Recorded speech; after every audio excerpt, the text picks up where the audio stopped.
Hey everyone, welcome back to Canadian Pacific's Whiskey Creek subdivision. I'm Chris, and in today's video I'm going to share with you my DCC system that I use on the layout here. So I use the MRC system. A lot of people, when you read online recommendations for, hey, I want to get started into DCC and what do people recommend, a lot of times you hear either NCE or Digitrax being part of the conversation, and for some reason you don't see a lot of people recommending the MRC system. Not sure why. I really enjoy it. It works real well for this layout here. And one of the simple things about its ease of use is it's so simple that they put all the instructions on the back of it. So when I wanted a DCC system, I didn't necessarily have one in mind. So I think it was kind of a Christmas idea that I gave to my wife that, hey, I want to get a DCC system. So she went to the local hobby shop, Paris Junction, and this is the one that ended up under the tree for me. So I don't have any issues having the MRC system. I didn't know much about it, and it served me really well for this layout, and I certainly have no interest or need to change. One thing that I would recommend, especially if you are looking to get into DCC, is see what some of your friends and people around you or some of the club layouts nearby might be using. And one of the reasons for that is that certainly if you need help with something, you have that sort of support network nearby that you can reach out and say, hey, I'm having a problem doing X, and then they can offer assistance because they might be really familiar with the system. And I think that's one of the reasons why, especially Digitrax is very widespread. They're in a lot of club layouts, and a lot of people have been using it for many years. So then that sort of expands to other people when they're doing their home layouts. Then they have that support network that they can reach out to, or they're familiar with the controllers, and so they're you want to use something that you're familiar with. So I didn't have any experience in DCC. All I know is I wanted to be able to run multiple trains at the same time, and I wanted to be able to have sound, and this has served well. That noise is just my rabbit spazzing about. So enough of me babbling in front of the camera. Why don't we have a look on the layout and have a little bit closer look at things like the controller and how I use DCC here, because I don't normally use this controller, so I'll show you what I use. So we're kind of under the layout. Don't mind the wiring. That's still on my list of things to do, but this is the actual system itself, and has a nice little short wire that goes to the controller. So the system that I'm using is the Prodigy Express 2. And one of the, I guess you can call it setbacks or holdbacks, especially comparing this system to Digitrax or the NCE ones, is those ones do give you the ability to run DC as well as DCC, from my understanding. Now, I don't know a lot about those, so I might be speaking out of my butt, but from my understanding, that you can, I think, go to like channel or locomotive 0, and you can run DC locomotives somewhat on the DCC system. So MRC doesn't allow you to run DC on DCC. To me, that's not a huge deal because all my locomotives that I want to run are DCC. So I'm really not worried about that. So it's certainly one of those things that if it's not something that you plan to do or need to do or want to do, then it's really not an issue. So, I mean, why make it an issue, right? So this is mounted underneath, and then I just threw some scrap wood together to create like a little controller here, and this little switch is related to the system, but we'll get to that in a moment. So we're underneath the layout, a little dark and scary down here, but that's okay. And this is where all the wiring occurs. At least this is the way I mounted it. You certainly don't have to mount yours this way, but on the far right we have the power, and this goes to one of those wall wart things that plug into the wall. To make things a little bit easier on me, what I did is I plugged it into a power bar. Certainly don't need to do this, but just for me, it was sort of a nice to have, because then I can just flick on the power bar and then it turns on the system, because the system doesn't have its own on-off switch.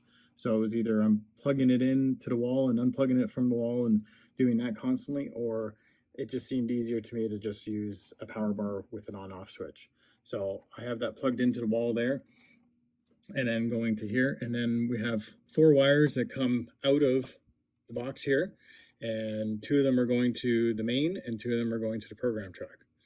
You definitely don't need a program track. It does give you the ability to program on the main. I'd be very cautious about doing it. I mean, I certainly did it for quite a while, but once you keep adding more locomotives, then you're running the risk of bad things happening. So, but we'll get into programming in a little bit. So two wires coming out of the main line and going to the actual track itself, and then this is for adding like a booster bus. So if you have a much larger layout, maybe for the club size layouts, then you can have a similar type of wire that's going to your cab, kind of similar to like a network RJ45 connection. Those, you can plug that in and then run that to part of a booster bus system if you so need. For my layout, I don't need a booster, at least not that I found. So this has been doing quite fine for me. So we're back out from underneath the layout, and as I showed you, here's the controller that comes with the system. Now, what I normally do is I actually have over on this leg here the Wi-Fi module. And what this allows, this is an extra add-on. It's not something that's part of the, so this is the actual Prodigy Express system. The Wi-Fi module is an extra add-on. I think it was like 150 bucks or something like that. And this allows me to use like a phone or a tablet or something like that to run the layout, so I don't have to use this controller. So gives me wireless opportunities, so especially if I'm farther down on the layout, because obviously this cable is only so long, so it gives me that wireless capability. But I still keep the controller around because I do my programming on here, and also if for whatever reason my phone dies, then I still have the backup that if I wanted to finish doing something, then I can just plug this in and always go. So if I'm using the Wi-Fi module, then I just need to unplug it from here. It's a little bit of a hassle to do with one hand, but just bring it around here and plug it in there. And then when things are powered on, then you get the light showing up here. And I'll show you on I have a spare phone that I use for that. So especially if I'm doing like recordings or videos or anything, then I can have a dedicated phone controller, and then this way I can use that to control the layout. And I still have my main phone for, doing the YouTube and stuff. So I've powered on the layout and I've got it hooked into the Wi-Fi controller. So I'll just show you so I have, this is like an old iPhone 5 maybe. It's got a nice hard case on it. I think it was maybe my wife's or something like that. So if I drop it, this doesn't really matter. I've already wiped it of everything else, and it doesn't connect to the home network, because that's the one thing is the Wi-Fi module creates its own network, so you have to connect to that. So then you can't necessarily do other things like on your main phone.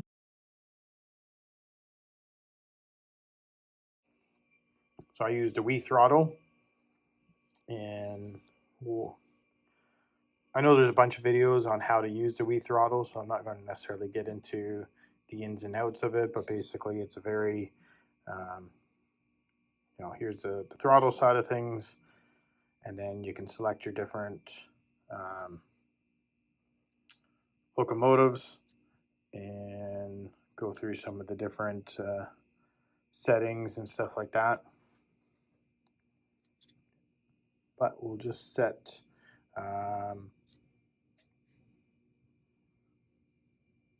617, which is the Go Transit.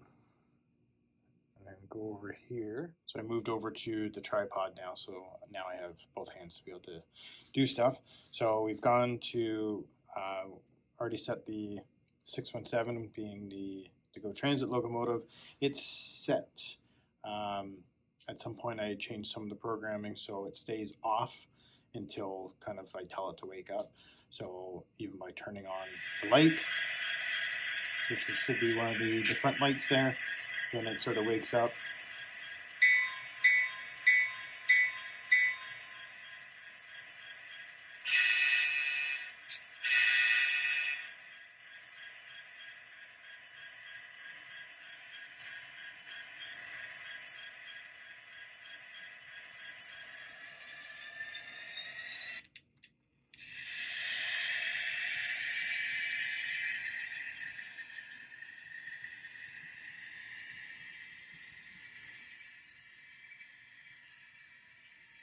And so it's set for forward, set it to reverse.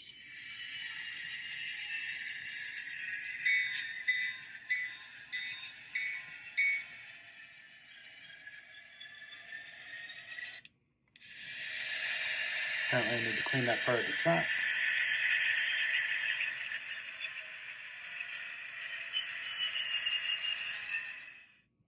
And that's pretty well, like that's the Wii controller. That's not really the MRC, but all this is going through the MRC Wi-Fi adapter, and I can do all this wirelessly.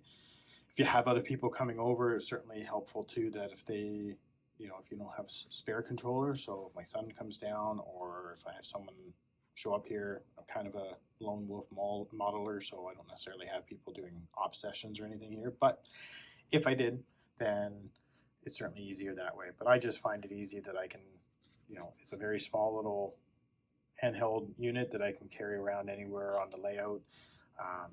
And if I'm doing something down in what's soon going to be the whiskey distillery area, or if I'm on the other far end down by like the lumber mill and the grain elevator and stuff like that, then I'm not hampered by the length of that cable. So the Wi-Fi option is a great add-on if you need it, but you certainly don't have to have that. So I plugged the controller back in, so now it's illuminated, so you can have a look at the display here. We can select our locomotive, so just like we did before with our Go Transit locomotive. Turn the light on. There we go.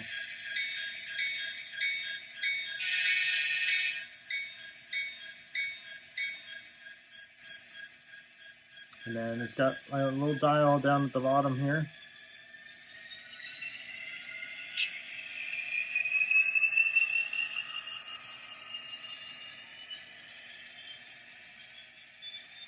We can change our directions.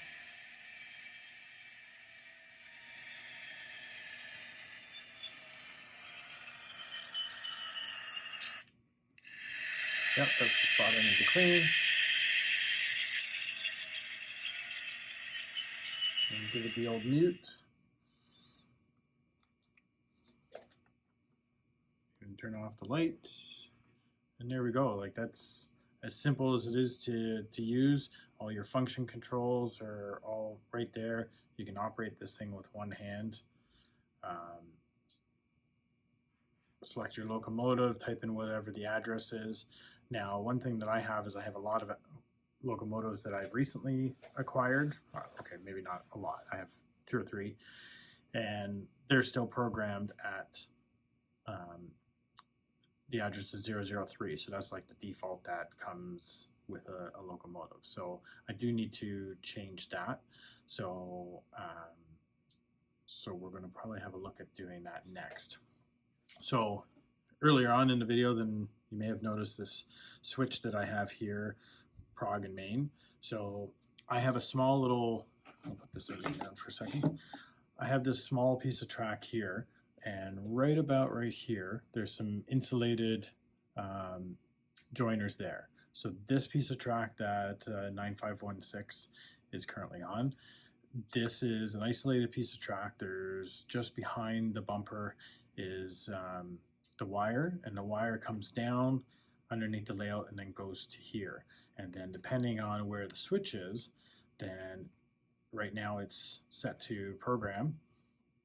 So that wire then leads to the back of that unit that I showed you that's sort of mounted underneath, that leads to the programming track wire, and then the main goes to part of the main bus that's underneath.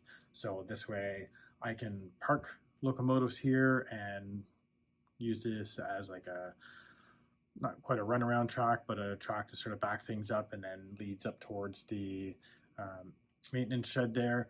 Or I can bring stuff here and then do the programming to them. Because I have other locomotives that are on the layout, I decided to get away from programming on the main. You can certainly do that, and if you're just starting out with DCC, you don't have to get into finding switches to do things like this. But I found this a lot easier because I've been adding to my locomotive fleet, and I don't want to inadvertently change something that I don't want changed.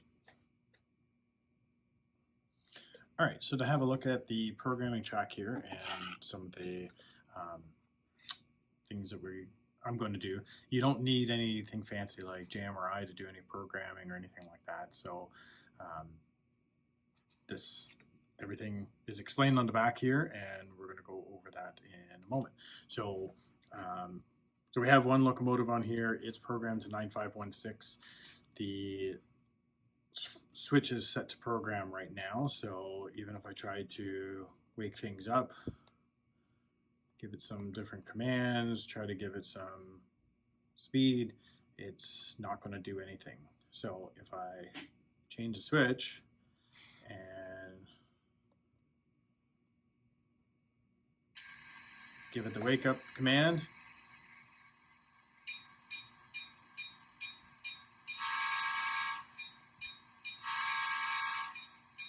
so now this piece of track is just like the main line.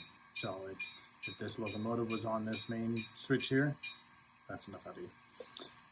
If it was on the main line here, then it would be operating just the same.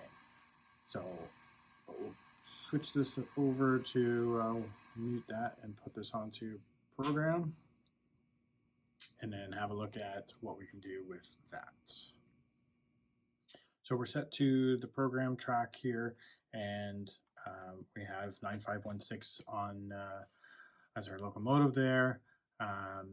So to enter into the programming menu, then we'll press program, and that will give me the option to do some programming on the programming track. I could do programming on the main track, or I'm going to read on the programming track. So I'll tell it to, so it's trying to read right now.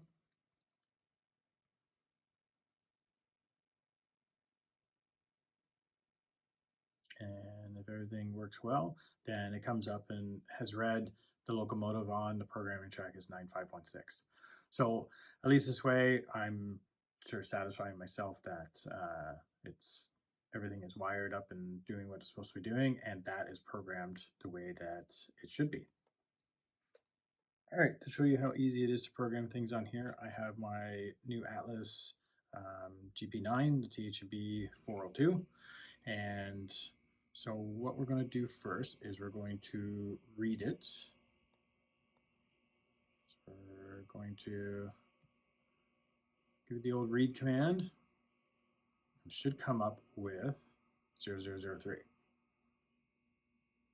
Bingo. So we're going to go back into programming track and select enter.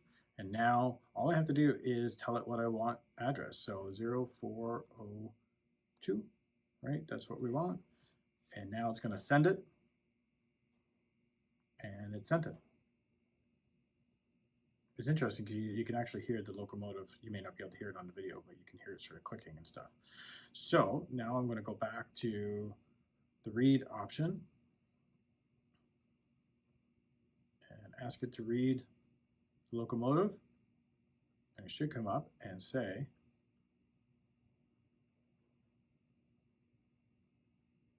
0402. Look at that. And we can exit out of here.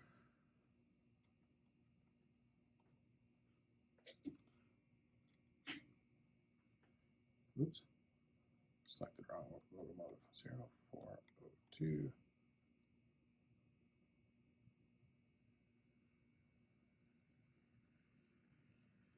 And there we go, we're on the main, away it goes. Now, for a lot of DCC systems, that's pretty well the extent of stuff that you're going to do with it, right? So you're going to obviously run the trains, and then you might want to, I mean, you're probably going to need to reprogram some decoders just because of the fact that I don't know of any manufacturer that sends a decoder already pre-programmed. You pretty well have to program all of them to whatever address you want. The outcome is 003. So at least, certainly if you want to, you could leave everything as 003, but as soon as you turn it on, everything's going to start moving around the layout. Now, one thing that you could do, sort of taking things to the next level, is doing some fine tuning or customization. So for this particular model, Atlas, and it's no fault of their own, Atlas shipped it as this way being forward, front, forward, yeah. Now, the THMB, when they got their GP9s, they actually ran them long hood forward for the GP9s. It wasn't until THMB got dissolved, it became part of Canadian Pacific Railway, and CP, when they took over all the THMB GP9s, then they chop-nosed the short hood and ran them short hood forward. But until then, they ran long hood. So to make it, again, this is one of those things that you don't need to do, you don't have to do, but I'm going to do. I'm going to modify some things so then I can, when I press forward, this one's going to go that way. Now, the thing about changing CVs is if you do the wrong value in the wrong place, then you can really mess things up. So either have confidence in what you're doing, do your research to know what you're doing, or just be prepared to factory reset things, everything back to square one again and start from scratch again. I am mildly confident in what I'm about to do, especially for this one, because it's kind of a weird value. I won't get into the specific CV, but what I need to do is I need to change, from what I read, it's an Atlas locomotive, but it has an ESU decoder in it. So from my understanding is I need to change CV29, and I'm going to add it by 1.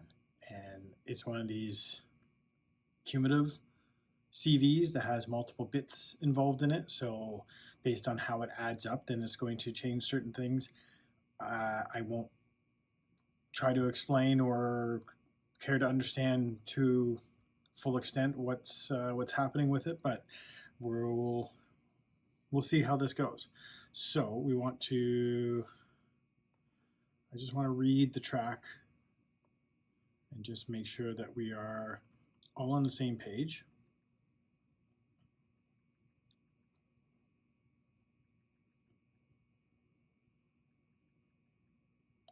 Okay, so, and then we're in read mode, so I want to read number 29 off of 402. So it's 34. So in theory, I just need to change number 29 to 35. So let's go to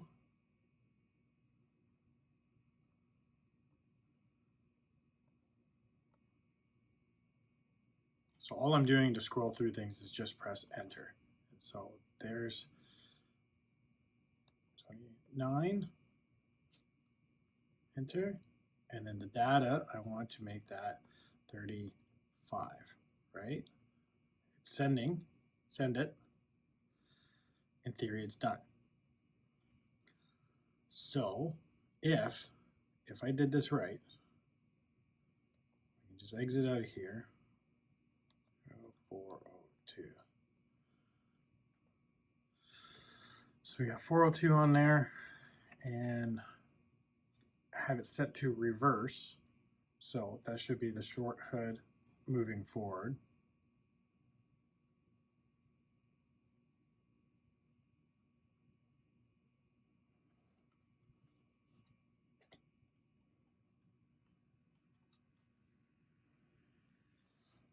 All right, so now since we fixed the THMB one, I have this new Broadway Limited one, and we're going to just go through this hopefully in theory. So even though 402 is what I was last using, that's fine, because we're going to read this and make sure we are on the right track here, no pun intended.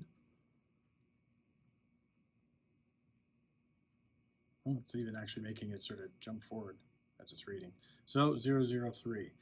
And I want to just because we're here in the read menu, 3, okay. And I'll explain that in a moment. So program track, I'll just sort of zoom out a little bit, and we want to now address it with 5692. We're going to send that, and then I want to go to 208, and I'm going to give it 255. Okay. So what I was doing there is I really like this unit, the new SD40 Pac-Man scheme. Been wanting one of these like Pac-Man scheme CP rails for quite a while, and when Broadway Limited came out with one, then I decided to go with them, and it's a really nice locomotive. The only thing that I found was really weird is when I turned it on, super bright light was going off in the cab, and it's almost like too much of a light in there. So I actually emailed their tech support. I'll give them credit that their tech support got back to me very quickly, and they said if you change CV208 to 255, then that will get rid of that. So what we're going to do now is test all these little theories. So we'll change back to the main line.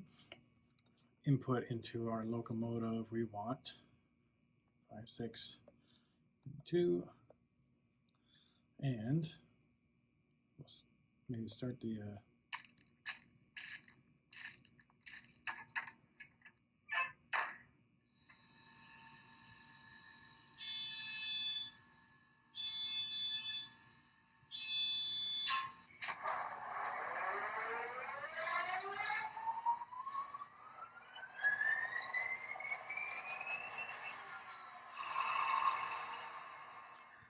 all right, so my phone ended up running out of storage, so I'm not entirely sure where we left off other than possibly having some issues. So programming this to 5692 was perfectly fine. It is now programmed to that. I changed the CV setting, which I was told to number 208 to 255. It still left the cab light on, and this isn't really an MRC thing. This is maybe a Broadway Limited thing. I looked up the manual. The manual said the same thing, basically from 1 to, I guess, 254. The light will go off after it hits that speed, I think it said, something along those lines. And if you set it to 255, then it just permanently stays off. So I played around with a bunch of settings while I was trying to clean up some space off my phone. And when I set it to 0, then now it seems to work. So I'm on the main line and have 5692 going forward. And when we start moving forward, the cab light's off. So I don't know. Because I would have thought that the cab light would be on until it moves, or so, I don't know. But either way, forward or back, the cab light's off because I thought it was a little excessive and a little bright. But that's one of those things that maybe you have to sort of play around with, and that's the beauty of changing CVs is maybe somebody else wants that cab light on. I personally don't. So, and now I can hear my dog upstairs spazzing out. So, yeah, that's that. So another thing that MRC does have available, I don't have it. I actually had bought it at one point and then ended up getting rid of it because I decided to go with the Wi-Fi adapter. Is they have a, I guess it's like a RJ45 to USB adapter that allows you, I think the cable that comes from the controller would go into that adapter, and then you can plug it into a laptop, kind of the same way that you connect the controller cable into the Wi-Fi adapter. And this would allow you to use like JMRI, and probably use JMRI. Like, I don't know much about JMRI interface for this type of stuff. I just sort of use it on occasion for switch lists and things like that. But from, the configuration controls that you can change and fine tune all of these things. So these things that I was playing with, then you can do all that through JMRI. And obviously there's a lot more capability that JMRI does from operational perspective. So I don't have that obviously set up, but it's just an example of, one more level that you can sort of take things to if you're interested in doing that with that obviously MRC will allow you to do.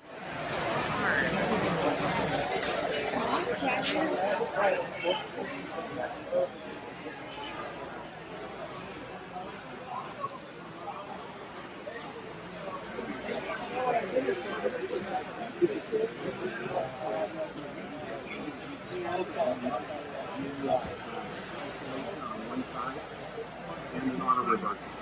Running, both rails need to be isolated, but like if this is a kind of balloon track, somewhat on one rail or on. And there you have it. There's my MRC DCC system. Everything that you need in one box. You can expand things on to be able to run wireless or connect it to JMRI if you need be, but just the system alone, you can program locomotives, run multiple locomotives at the same time, and adjust any CVs that you see fit. Overall, it's a really good system. I do recommend it if you're looking to get into the DCC market. It served me well, and I certainly have no complaints. So on that note, thanks for watching, and have a good one.